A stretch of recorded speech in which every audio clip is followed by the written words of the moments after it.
Me acosté con otro hombre el martes. El miércoles por la noche, mi marido llegó a casa con 2 entradas para un concierto de estopa. Yo seguía teniendo la ropa interior de la tarde en el cesto. Cuando vi las entradas en su mano, sentí cómo se me encogía todo el cuerpo. Y no fue por culpa ni remordimiento, no te voy a mentir. Fue miedo. Miedo de que supiera algo, de que me hubiera seguido, de que alguien le hubiera contado algo. Pero no. Sergio entró tan tranquilo, con esa sonrisa que solo le sale cuando cree que está haciendo algo especial. Me besó en la frente, dejó las entradas encima de la mesa y dijo, «Nos lo merecemos, ¿no crees? Últimamente estamos raros». Raros. Esa fue su palabra. No distantes, no fríos, no jodidos. Raros. Me reí. No sé por qué. Supongo que fue mi forma de evitar que se notara el temblor en las manos. Me fui directa al baño, me encerré y me senté en el borde de la bañera sin saber qué hacer. Mi cabeza era un torbellino. Aún tenía el sabor de Marcos en la boca y el perfume de Sergio en el cuello. Y los dos estaban mezclados como si mi vida fuera una puta lavadora centrifugando todo a lo bestia. ¿Quieres que te diga cómo acabé ahí? Fue rápido. Fue fácil. Fue casi automático. Llevaba meses sintiéndome como un adorno más del salón. Sergio y yo hablábamos, claro. De facturas, del supermercado, de si mi madre seguía con la ciática o si el ascensor del portal por fin lo arreglaron. Pero hablar, lo que se dice hablar, hacía siglos que no. No me miraba como antes. No me tocaba como antes. Y cuando lo hacía, era mecánico. Como poner la alarma del coche. Pulsar y ya. Y entonces apareció Marcos. No fue un compañero del trabajo. Ni un ex. Ni un tío random en Tinder. Fue peor, el vecino nuevo del cuarto. El típico guapo que parece no saber que lo es. El que te aguanta la puerta del ascensor con una sonrisa que da calor aunque sea enero. Empezamos con tonterías, que si la comunidad, que si los ruidos del bar de abajo, que si cualquier cosa que necesites, ya sabes dónde estoy. Un día me trajo un paquete que me llegó mientras yo no estaba. Otro día me ayudó con unas bolsas de la compra. Y así, gota a gota, empezó a entrar en mi cabeza. Y lo peor, yo lo dejé. Porque me gustaba. Porque me hacía sentir viva. Porque cuando me hablaba, sentía que alguien por fin se fijaba en mí más allá del ticket del Mercadona o de si había limpiado el baño. No lo planeé. No hubo tensión acumulada ni miradas intensas. Solo pasó. Me invitó a un café. Luego vino a devolverme un libro que, obvio, nunca le había prestado. Y en 5 minutos estábamos en el sofá, con sus manos bajándome las medias y su boca en mi cuello, justo donde Sergio ya no besaba. No fue romántico. No fue especial. Pero fue mío. Fue algo que elegí. Y eso, aunque suene feo, me hizo sentir bien. Y ahora tengo un marido que quiere arreglar lo nuestro con un concierto, y un amante que me escribe a las 2 de la mañana para decirme que no ha dejado de pensar en mí desde que cerró la puerta. Y no tengo ni puta idea de qué hacer. Lo que sí sé es que esto no termina bien. Nada empieza así y acaba bien.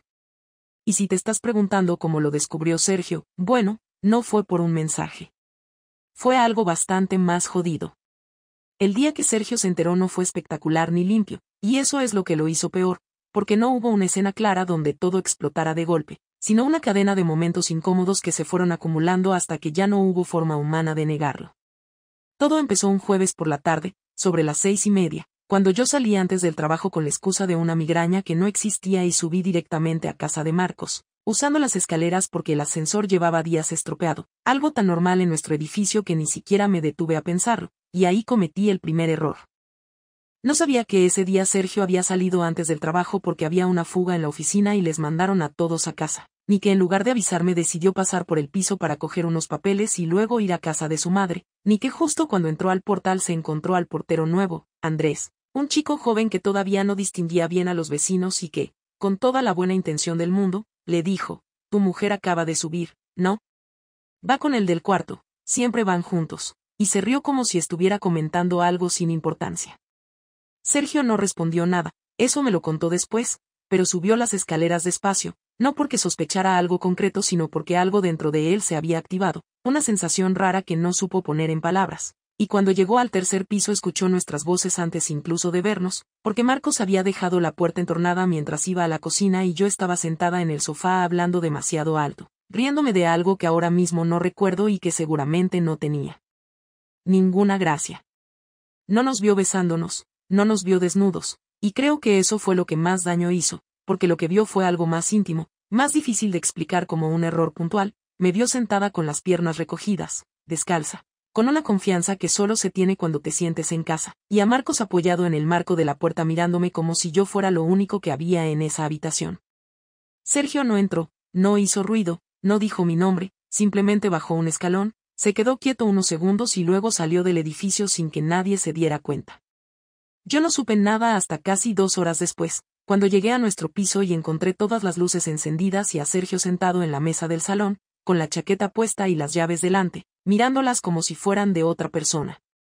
Me preguntó si me dolía mucho la cabeza y yo asentí, dejé el bolso en la silla y me senté frente a él sin notar nada raro todavía, y entonces me dijo, con una voz tranquila que no le había escuchado nunca: ¿desde cuándo subes descalza a casa de Marcos? No grité, no lloré, no negué nada, porque en ese momento entendí que no había escapatoria posible y que cualquier intento de mentira iba a ser insultante. Le pregunté cómo lo sabía, más por ganar tiempo que por otra cosa, y él se levantó, fue hasta la ventana y dijo: no hace falta que me expliques nada, te he visto, no lo que tú crees que he visto, sino lo suficiente.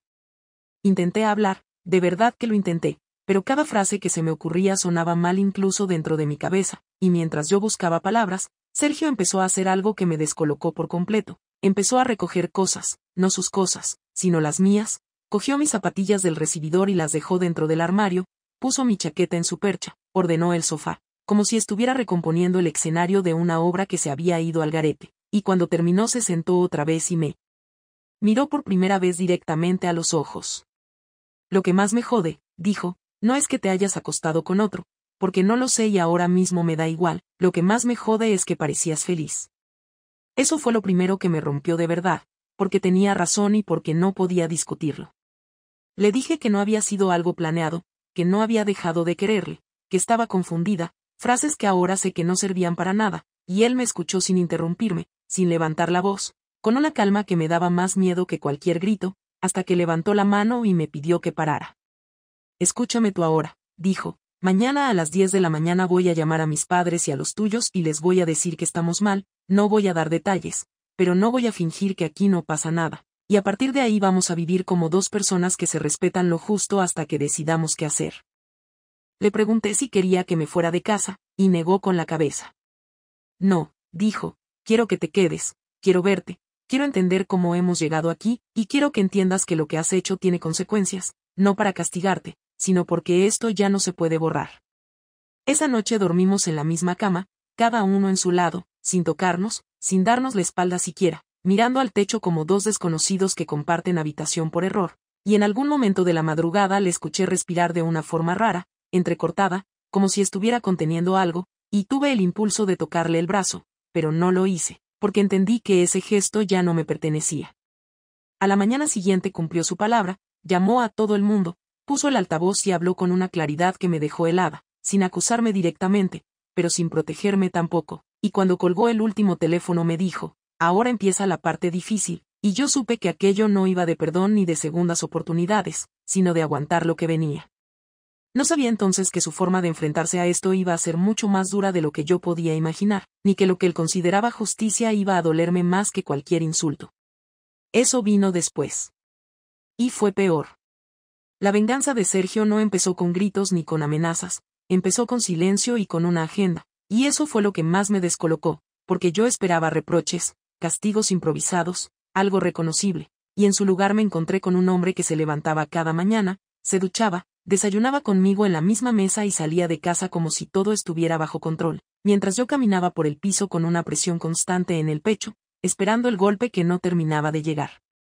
La primera señal de que algo se estaba moviendo llegó el lunes siguiente, cuando volví del trabajo y encontré el salón distinto, no cambiado de sitio, sino despersonalizado, los marcos de fotos habían desaparecido, Los recuerdos de viajes estaban guardados en una caja, incluso la manta que siempre usábamos por la noche ya no estaba en el sofá, y cuando le pregunté qué estaba haciendo, Sergio me respondió sin mirarme que necesitaba ordenar la casa para pensar mejor, que el desorden le molestaba. Y yo asentí porque no sabía qué más hacer. Esa misma noche me dijo que había pedido una semana de vacaciones, algo raro en él, y que había hablado con su jefe para cambiar el horario a partir del mes siguiente, y cuando le pregunté por qué, me respondió con una frase que todavía me resuena, porque voy a reorganizar mi vida, contigo dentro o fuera, pero no como estaba. No levantó la voz, no buscó reacción, simplemente lo dijo como quien anuncia un trámite. 2 días después me pidió que le acompañara a cenar a casa de sus padres, una invitación que nunca había sido obligatoria, pero que esta vez sonó a orden, y durante todo el trayecto en coche apenas habló, puso la radio baja y condujo sin prisa, y yo sentía que cada kilómetro me acercaba a algo que no iba a poder deshacer. En la mesa, delante de su madre, su padre y su hermana, habló de nuestro matrimonio como si fuera un proyecto fallido, sin detalles explícitos pero sin protegerme. Explicó que yo había tomado decisiones que habían roto la confianza y que ahora estaban evaluando si tenía sentido seguir juntos, y nadie me preguntó nada, nadie me defendió, nadie me atacó. Simplemente me miraron como se mira a alguien que ya no forma parte del grupo pero todavía no se ha ido del todo. A la mañana siguiente Sergio me pidió que le diera acceso a la cuenta común, no porque no lo tuviera ya, sino porque quería revisar movimientos, gastos, transferencias, y cuando le pregunté para qué, me dijo que necesitaba saber hasta qué punto había financiado mi otra vida sin saberlo, y aunque no había nada especialmente grave, aunque no había hoteles ni regalos caros, el simple hecho de verle analizar cada pago, cada retirada, cada café de máquina, me hizo sentir expuesta de una forma que no había previsto. La parte más dura llegó el viernes, cuando volvió a casa con una carpeta azul bajo el brazo y la dejó encima de la mesa sin decir nada durante un buen rato, hasta que finalmente se sentó frente a mí y me dijo que había hablado con Marcos. No gritó su nombre, no mostró rabia, simplemente lo pronunció como si fuera un trámite pendiente. Me explicó que había subido a su piso por la mañana, que le había pedido 5 minutos de conversación y que Marcos había intentado hacerse el despistado, negar cualquier cosa, hasta que Sergio le había enseñado una foto nuestra, no íntima, solo nosotros dos sentados en un banco del parque del barrio, muy cerca, demasiado cerca para no entenderlo. Le dije que no me debía nada, me contó, pero que yo sí me debía algo a mí mismo, y que no iba a permitir que mi vida siguiera cruzándose con la suya. Le pidió que no volviera a hablarme, que no volviera a acercarse a mí, y que si volvía a verme entrar en su casa, él no respondería con palabras. No hubo amenazas explícitas, pero el mensaje fue claro, y Marcos aceptó, no por valentía ni por respeto, sino por miedo a complicarse la existencia. Pensé que ahí acabaría todo, que esa sería la venganza, aislarme, cortar el vínculo, dejarme sola con mis decisiones, pero no, eso fue solo el principio. El lunes siguiente Sergio convocó a mis padres a comer, sin avisarme, y cuando me lo dijo ya estaba todo hecho, y aunque intenté negarme, me dijo que no iba a seguir sosteniendo mentiras por mí, que si yo había decidido vivir 2 realidades, ahora iba a tener que integrarlas en una sola. En esa comida explicó lo ocurrido con palabras medidas, sin dramatismo, pero con suficiente claridad como para que mi madre rompiera a llorar y mi padre no me mirara a la cara durante todo el postre. Lo más humillante no fue la decepción, sino la normalidad con la que Sergio gestionó todo, como si estuviera cerrando una empresa, como si yo fuera una socia que había incumplido un contrato, y esa sensación de ser un problema a resolver, no una persona con emociones, me fue desgastando día a día. Cambió las cerraduras del trastero, separó su ropa de la mía, abrió una cuenta nueva a su nombre y dejó de compartir cualquier plan conmigo, incluso los más básicos, y cuando le pregunté si eso era necesario, me respondió que sí, que la confianza no se reconstruye dejando todo como estaba. La venganza más dura, sin embargo, no fue externa, fue íntima, fue obligarme a convivir con él mientras dejaba claro, con cada gesto, que yo ya no tenía el mismo lugar. Dejé de ser su pareja para convertirme en una presencia incómoda, alguien a quien se saluda por educación, alguien a quien no se le cuentan los planes del fin de semana, alguien a quien no se toca ni por error. Cada noche, cuando se acostaba, dejaba el móvil boca arriba en la mesilla, no para provocar, sino para demostrar que ya no tenía nada que esconder, y esa transparencia tardía me dolía más que cualquier secreto. Un día, mientras cenábamos en silencio, me dijo, esto no lo hago para que sufras, lo hago para que entiendas, y yo quise gritarle que ya lo entendía, que me estaba rompiendo, pero no lo hice, porque sabía que tenía razón en algo fundamental, yo había tomado decisiones sin pensar en las consecuencias, y ahora estaba viviendo exactamente eso, las consecuencias, lentas, constantes, imposibles de esquivar. Cuando finalmente me dijo que había pedido cita con un abogado para informarse, no para divorciarse todavía, sino para saber qué opciones tenía, sentí el verdadero golpe, no porque me sorprendiera, sino porque supe que ya no dependía de mí arreglar nada. La venganza de Sergio no fue destruirme de golpe, fue quitarme el control, obligarme a mirar de frente lo que había hecho y a aceptar que, por primera vez en mucho tiempo, yo no decidía el ritmo de mi propia vida. Y ahí entendí que el daño real no estaba en perder a Marcos, ni en la vergüenza, ni siquiera en la posibilidad de perder el matrimonio, sino en verme a mí misma desde fuera, como alguien capaz de herir sin medir, y eso fue un shock del que todavía no me he recuperado. No pensé que Sergio fuera capaz de llegar tan lejos. Lo subestimé, no por arrogancia sino por costumbre, porque durante años había sido ese tipo de persona que prefería evitar el conflicto, que siempre medía sus palabras para no herir, y que nunca había tenido una reacción desproporcionada ante nada. Por eso, cuando creí que su venganza había sido solo exponerme delante de los nuestros y aislarme emocionalmente dentro de nuestra propia casa, pensé que ya había hecho suficiente. Pero una mañana, mientras estaba en el trabajo, recibí una llamada que cambió por completo el equilibrio de las cosas y me hizo entender que Sergio había empezado una fase nueva en su estrategia. La llamada era de mi jefa directa, Beatriz, una mujer práctica, seria y sin demasiada paciencia para temas personales, que me pidió que subiera a su despacho al llegar. No había tono de urgencia, pero sí esa frialdad que se usa cuando hay algo incómodo que tratar. Fui sin saber qué esperar.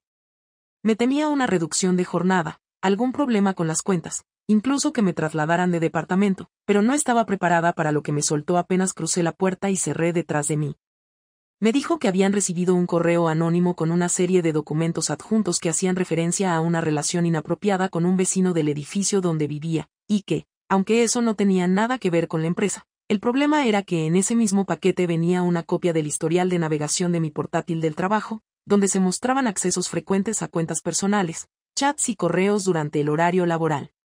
También venía un documento donde se detallaban mis entradas y salidas los últimos meses, con comparativas de horarios que no coincidían con lo declarado. No me acusó de nada directamente, pero me dijo que por protocolo tenían que abrir una investigación interna y que, por recomendación del departamento legal, me pedirían que trabajara desde casa mientras durara. No pude reaccionar en ese momento. Salí del edificio con una mezcla de rabia y miedo que no supe canalizar. En el metro solo pensaba en cómo había conseguido Sergio todo eso, en si realmente se había metido en mi portátil o si simplemente había reconstruido los datos con base en su propia investigación. Cuando llegué al piso, él estaba en el salón, como si me esperara, con su portátil abierto y una libreta en la que apuntaba a algo. Me miró como si ya supiera lo que iba a preguntarle. Le dije su nombre sin levantar la voz, solo su nombre, y esperé. Cerró la libreta con calma, se quitó las gafas y dijo: no voy a negarlo. Fui yo. No pregunté por qué lo había hecho, ya no hacía falta. Le pregunté cómo había conseguido el acceso a mi historial de navegación, y me explicó que durante años habíamos compartido la misma cuenta de administrador en los dispositivos de casa, y que muchas veces usábamos el mismo navegador, con los perfiles sincronizados. Me dijo que no había instalado ningún programa espía ni nada ilegal, que solo había ido recogiendo datos, registros, fechas, y que cuando leyó lo suficiente como para unirlo todo, empezó a hacer capturas y a organizarlo en carpetas. No lo hice para que te despidieran, me dijo, solo para que supieras lo que se siente cuando alguien te deja sin control sobre tu imagen. En ese momento no me pareció una respuesta justa. Le grité que estaba jugando con mi trabajo, con mi estabilidad, que una cosa era castigarme por lo que hice en nuestra relación y otra muy distinta arrastrar eso al terreno profesional. Pero él no se inmutó. Me miró con una calma que dolía y dijo: tú también cruzaste líneas que no eran solo emocionales. Usaste tu trabajo como coartada, saliste antes de tiempo, usaste recursos de la empresa para hablar con él, para verte con él. Lo que yo hice fue solo mostrar la otra mitad del cuento. No supe qué responder. Me fui a la habitación y cerré la puerta, no porque quisiera estar sola sino porque necesitaba llorar sin que me viera, porque me sentía como una idiota, porque había creído que Sergio no tenía fuerza, y ahí estaba, desmontando cada parte de mi vida con precisión quirúrgica, sin perder el control en ningún momento. Esa noche no hablamos. Al día siguiente tampoco. La investigación en el trabajo no llegó a más, pero me dejaron claro que no habría una segunda advertencia. Me devolvieron el acceso remoto con limitaciones y me quitaron varios proyectos. A nivel formal, seguía empleada, pero todos sabían que algo había pasado. La confianza había cambiado. Lo noté en cada reunión por videollamada, en los correos fríos, en los mensajes que antes llevaban emojis y ahora eran puramente funcionales. Sergio había conseguido lo que quería, aislarme no solo en casa, sino también fuera. Una semana después hizo algo que terminó por desestabilizarme del todo. Imprimió todo el material que había recopilado, lo metió en una caja negra de cartón y me la dejó encima de la cama. Me dijo que era para que lo leyera, que no tenía intención de mostrarlo a más gente, que no quería humillarme más de lo necesario, pero que quería que supiera todo lo que él sabía, todo lo que había visto, todo lo que yo misma había escrito. Tardé 3 días en atreverme a abrirla. Cuando lo hice, fue como leer la historia de otra mujer. Vi mis propios mensajes con Marcos, frases que había olvidado, detalles que parecían pequeños pero que en ese contexto eran demoledores. Había capturas de pantalla, registros de llamadas, incluso una lista con los días exactos en los que había salido antes del trabajo alegando dolor de cabeza o trámites médicos, todo comparado con capturas del GPS del coche, fotos de los tickets de parking, incluso extractos del banco con pagos que yo ni recordaba. No había margen de negación. No había posibilidad de decir que era algo emocional pero no físico. Estaba todo ahí, ordenado, limpio, inapelable. Me costó dormir durante varios días. No por culpa. Eso ya lo tenía asumido. Era más una mezcla de vergüenza, humillación, impotencia y una creciente sensación de pérdida. Perdí a Sergio como pareja, como aliado, como amigo, pero también como alguien que me conocía y me cuidaba. Ahora era otra cosa. Un juez que había decidido castigar sin necesidad de tribunales. No me gritaba. No me insultaba. No me dejaba fuera. Pero me estaba quitando poco a poco todo lo que me sostenía. Y lo peor era que no sabía si alguna vez iba a parar. Porque todavía no me había dicho qué quería hacer conmigo. Y yo no me atrevía a preguntarlo. No hubo una conversación programada ni un aviso previo. Sergio simplemente llegó del trabajo un miércoles por la tarde, se quitó los zapatos, dejó su mochila en el suelo como siempre, fue a la cocina a prepararse un café, y cuando volvió al salón donde yo estaba sentada fingiendo leer algo que no entendía, se apoyó en el respaldo del sofá y dijo que quería hablar. No lo dijo con rencor ni con prisa, pero tampoco dejó espacio a que yo fingiera estar ocupada o que buscara una excusa para esquivar la charla. Me incorporé despacio, dejé el libro en la mesa, apagué la televisión que ni siquiera estaba viendo y esperé a que hablara, aunque en realidad llevaba semanas anticipando ese momento sin saber si quería que llegara o si prefería que nunca ocurriera. Sergio se sentó en el extremo opuesto del sofá, manteniendo una distancia que parecía calculada, y durante unos segundos no dijo nada. Finalmente comenzó preguntándome si había tomado alguna decisión, y tardé en entender a qué se refería exactamente.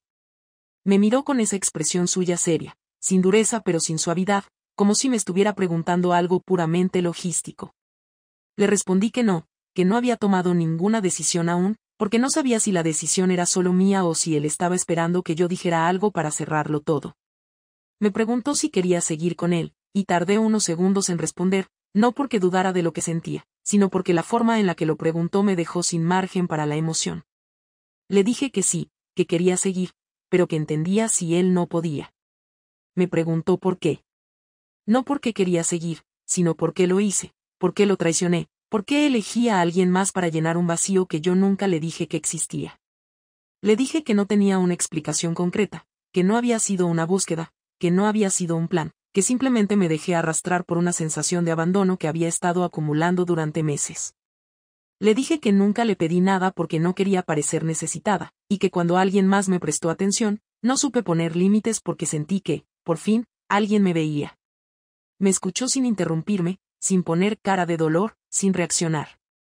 Cuando terminé, se tomó su tiempo para hablar, y lo que dijo fue mucho más duro que cualquier insulto.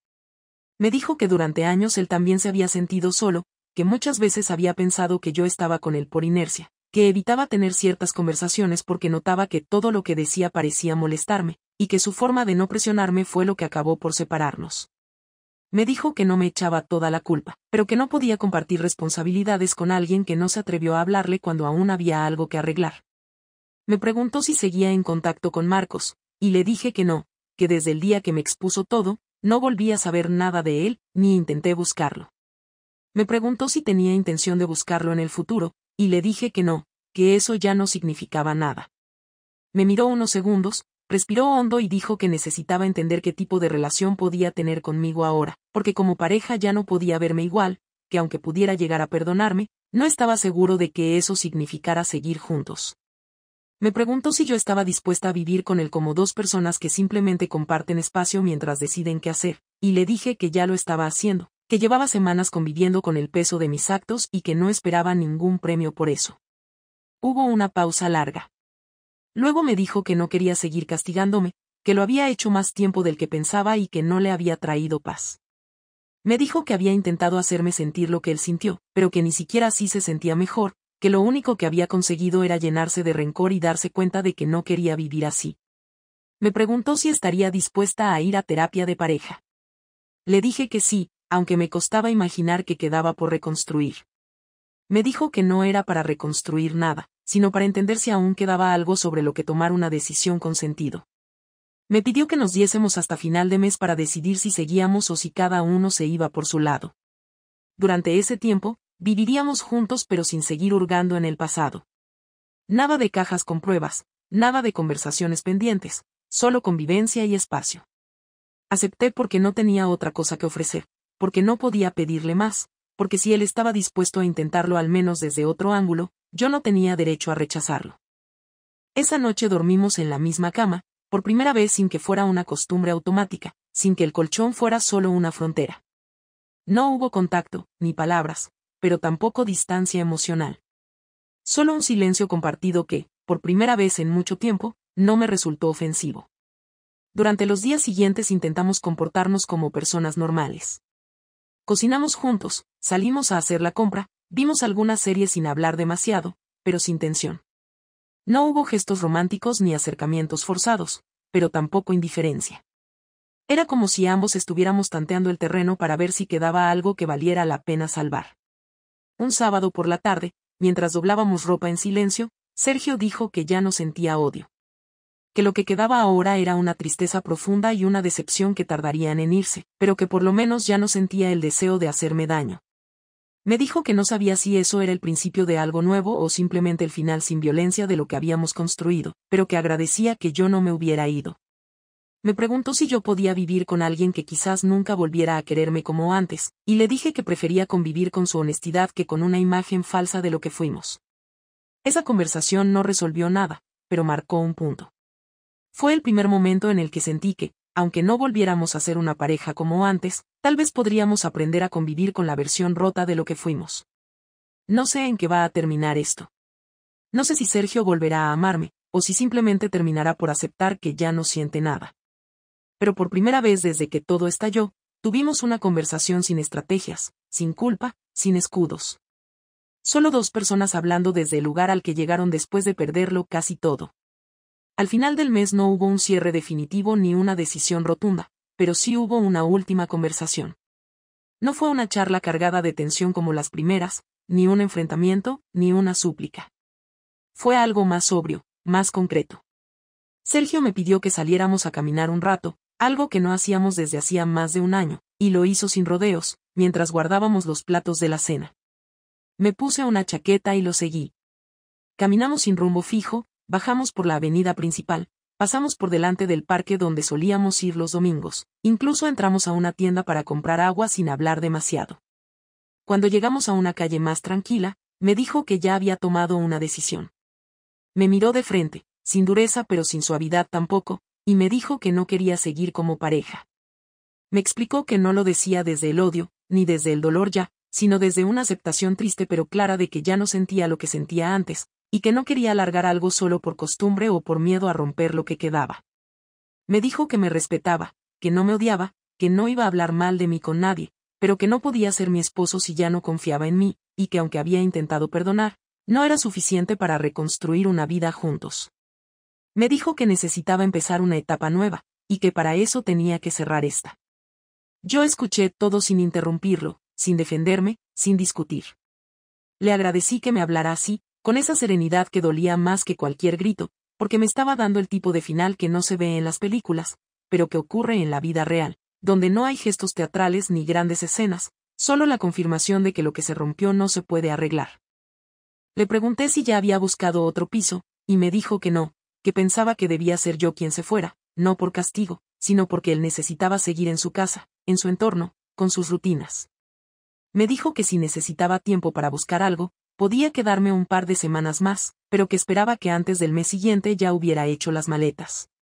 Le dije que lo entendía, que no me parecía injusto, y que no le pondría trabas.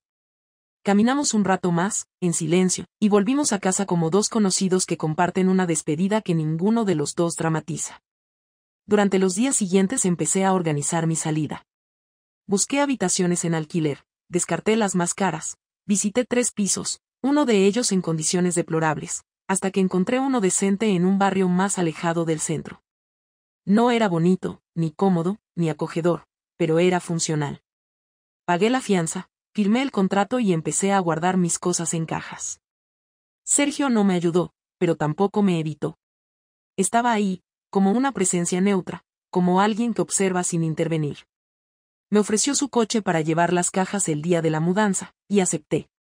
No teníamos nada más que discutir. El último día dormí mal.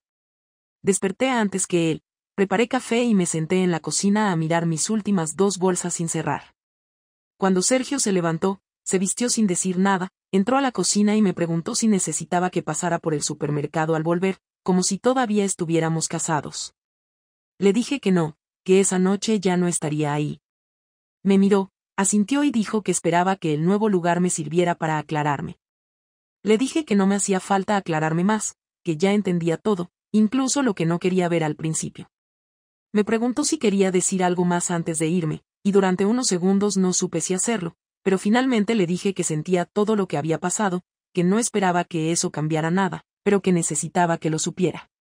Me respondió con un gracias que sonó real pero distante. Subimos las cajas al coche en silencio.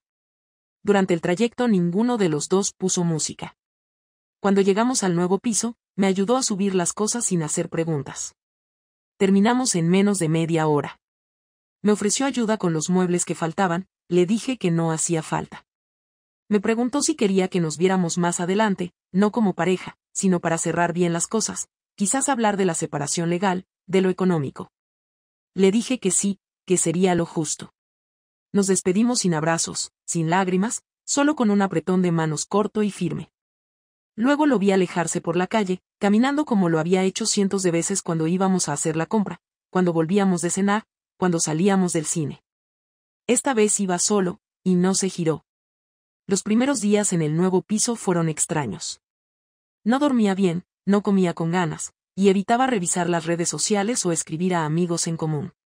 Nadie me preguntó demasiado, algunos lo sabían, otros se enterarían más tarde. No tenía interés en dar explicaciones. Me limité a trabajar, a mantener la casa limpia, a intentar hacer la compra sin pasar por la zona donde vivíamos antes. Poco a poco empecé a aceptar que mi vida había cambiado, no solo por la separación, sino porque yo ya no era la misma. Aprendí a vivir sola, a organizar mis días sin pensar en otro, a cocinar solo para mí. También empecé a ir a terapia, sin mucha fe al principio, pero con la conciencia de que necesitaba hablar con alguien que no me juzgara. No buscaba consuelo, buscaba entender qué parte de mí había permitido llegar a ese punto. Me costó aceptar que yo también me había abandonado, que había dejado de hablar, de pedir, de expresar lo que me faltaba, y que aunque la traición fue una decisión equivocada, no fue un accidente, sino la consecuencia de muchas decisiones pequeñas que no quise ver. Pasaron 3 meses hasta que volví a ver a Sergio. Nos reunimos en un café cerca del centro, a una hora neutra, sin intenciones ocultas. Hablamos de la separación legal, de dividir las cuentas, de los detalles que todavía estaban pendientes. Fue una conversación civilizada, sin reproches.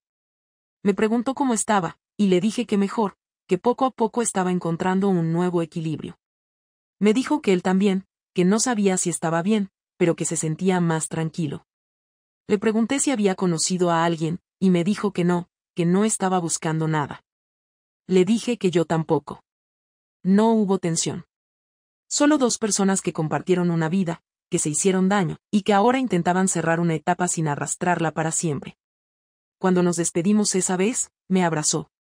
No fue largo ni íntimo, pero tampoco fue mecánico.